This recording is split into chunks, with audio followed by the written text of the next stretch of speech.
देखिए HCV का question है, क्वेश्चन नंबर 13 है, गोज होगा चैप्टर नंबर 30, ठीक है ना। HCV ये वाला जो क्वेश्चन है ना, इसको एक तो स्टूडेंट देखते ही घबरा जाता हो क्योंकि लंबा चौड़ा लिख रखा है, बट इसमें कॉन्सेप्ट कुछ भी नहीं है। मैं बता दूं ईजी कॉन्सेप्ट है, कॉन्सेप्ट अच्छा है वो, मतलब ऐसा नहीं है कि मतलब कॉन्सेप्ट भी फद्दू है, ऐसा नहीं है, कॉन्सेप्ट बहुत अच्छा है और वो सेम कॉन्सेप्ट क्लास में करवाया गया,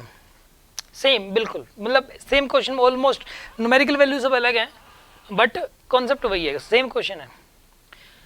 अब दूसरी बात, इसके अंदर प्रॉब्लम ये है बस कि इसमें कैलकुलेशन है बस। इसने एक तो इसमें दो प्रॉब्लम है, एक तो इसने लैंग्वेज इतनी ज़्यादा लंबी चौड़ी बना दी कि बच्चा पढ़ते पढ़ते थक जाए,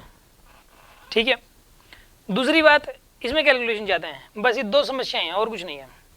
ठीक है ना। और स्टूडेंट करने की कोशिश ही नहीं करता, सोचता है मैं इतनी सारी कैलकुलेशन करूँगा और बाद में पता चलेगा गलत निकल गया, ठीक है, इसलिए थोड़ा सा मतलब सोचता है कि ना करूँ तो बेटर है। बट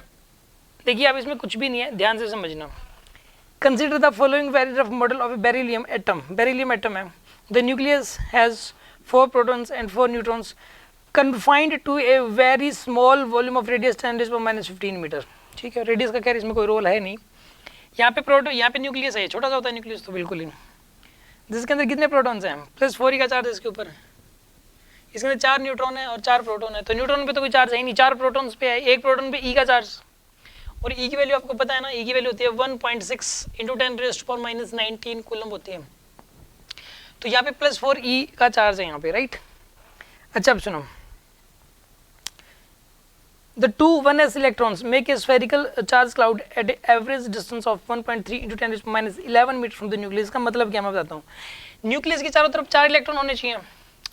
अब इसके अंदर जैसे इलेक्ट्रॉनिक कॉन्फ़िगरेशन आपने पढ़ी होगी 1s2 2s2, ठीक है ना, 1s2 होता है, ठीक है ना, 2s2 होता है, ये ऑर्बिटल्स होते हैं, ठीक है, 2p6 होता है। इसके अंदर सुना अब आप, यहाँ पे जो है ना, इसमें इसने क्या बोला है कि 1s के अंदर क्या बोला इसने, the 2 1s electrons makes a, देखो 1s के अंदर, इस 1s में 2 इलेक्ट्रॉन्स है, ये वाले, ये ऑर्बिटल है, इसके चारों तरफ ये एक ऑर्बिटल है, एक ऑर्बिटल है ये वाला, थोड़ा बड़ा बनाते हैं यार, इसके अंदर है तो 2 इलेक्ट्रॉन्स, बट ये इन इलेक्ट्रॉन्स ना एक्चुअल में क्लाउड बना रहे हैं, ये क्लाउड, ठीक है ना। इस क्लाउड का मतलब क्या है, एक्चुअल में ये इलेक्ट्रॉन ना पता नहीं होता कहाँ पे मिलेंगे, ये एक स्फेरिकल शेप मान लो इसके चारों तरफ एक, ठीक है ना, इसने रेडियस दे दिया, इतने डिस्टेंस पे है ये 1.3 × 10⁻11 मीटर, ये R1 मान लो, R1 मान लो, R1 की वैल्यू है यहाँ पे 1.3 × 10⁻11 मीटर, 1.3 × 10⁻11 मीटर, ठीक है, ये R1 है। अभी दोनों इलेक्ट्रॉन जो है ना, ये पता नहीं, ये स्फेरिकल शेप मान लो इस रेडियस की, स्फीयर मान लिया, पता नहीं कहाँ मिलेगा ये इतना, एक तो इनकी स्पीड इतनी ज़्यादा होती है, स्पीड ऑफ लाइट के इक्विवेलेंट कहीं ना कहीं, स्पीड ऑफ लाइट, तो आप समझो ना स्पीड ऑफ लाइट कितनी ज़्यादा होती है यार, 3 × 10⁸ मीटर पर सेकंड, इतनी ज़्यादा स्पीड से इतनी छोटी सी जगह में, तो पता नहीं यहाँ मिले यहाँ मिले यहाँ मिले, मतलब जैसे ही आपने देखा तो मतलब बस दिख ही रहा था, यहाँ हर जगह दिखेगा। ये पंखा चलता है ना, उसकी होती तो 3 पंखुड़ियाँ, लेकिन वो तीनों जब चलती है ना तो ऐसा लगता है कि पूरा प्लेन, ये पता नहीं कितनी पंखुड़ियाँ पूरी की आप है ना, मतलब कहीं पर भी उंगली डालो वहीं कट जाएगी, क्योंकि हर पंखुड़ी, हर मतलब लगता है कि हर जगह पे पंखुड़ी, ऐसा लगता है हर जगह पे पंखुड़ी है। तो ये इलेक्ट्रॉन जरा ऐसा लगेगा कि हर जगह पे इलेक्ट्रॉन्स हैं, हर जगह पे, ये पूरे स्फीयर के अंदर कोई देखे, अगर मतलब कोई नेकेड आई से सपोज अगर ये कोई देख पाता तो उसको क्या लगता है कि हर जगह पे ये इतना इलेक्ट्रॉन्स इतना फास्ट मूव कर रहे हैं इधर उधर, ये कहीं पर भी हो सकते हैं। तो ये इलेक्ट्रॉन क्लाउड वर्ड यूज किया गया है यहाँ पे, और आप यानी कि आप ऐसा सोच सकते हो अब कि ये जो 2e का चार्ज इस पूरे सरफेस पे फैला हुआ है, ऐसा सोच सकते हो, यानी कि आप इसको एक स्फीयर ही मान लीजिए, एक स्फीयर मान लीजिए आप इसको, और इसके ऊपर +2e का चार्ज फैला हुआ है, ऐसा सोचो, एक कंडक्टिंग स्फीयर मान लो, कंडक्टिंग स्फीयर है जिसके ऊपर +2e का चार्ज फैला हुआ है, ऐसा करना पड़ेगा इस क्वेश्चन में। अच्छा अब सुनो,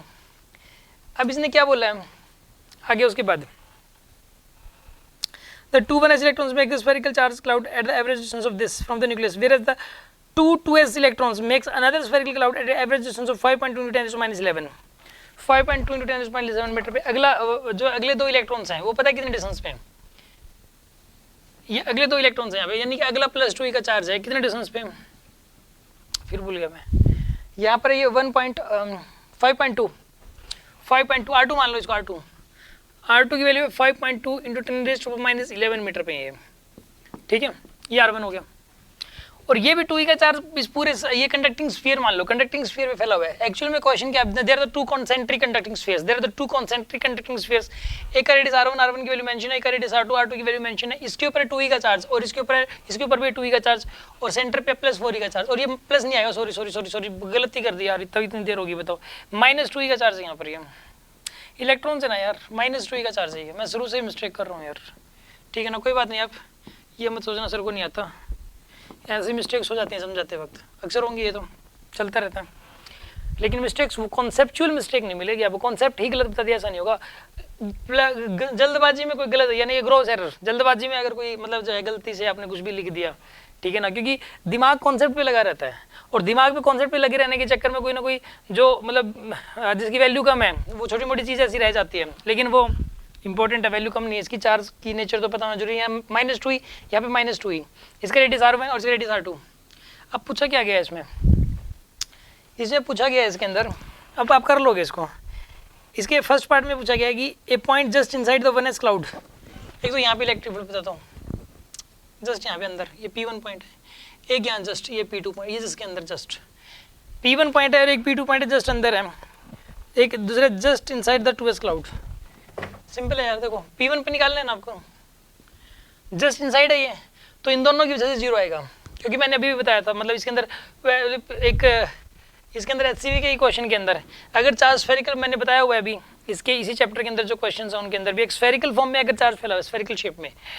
तो उसके अंदर जस्ट अंदर भी इलेक्ट्रिक फील्ड 0 होता है उसकी वजह से। तो यहाँ पे P1 पॉइंट इसके स्फीयर नंबर 1 के अंदर भी है और स्फीयर नंबर 2 के भी इनसाइड लाई कर रहा है, तो यहाँ पे इलेक्ट्रिक फील्ड दोनों की वजह से 0 आएगा, तो यहाँ पे EP1 इन दोनों की वजह से 0, बट इसकी वजह से आएगा, इसकी वजह से इलेक्ट्रिक फील्ड कितना आएगा,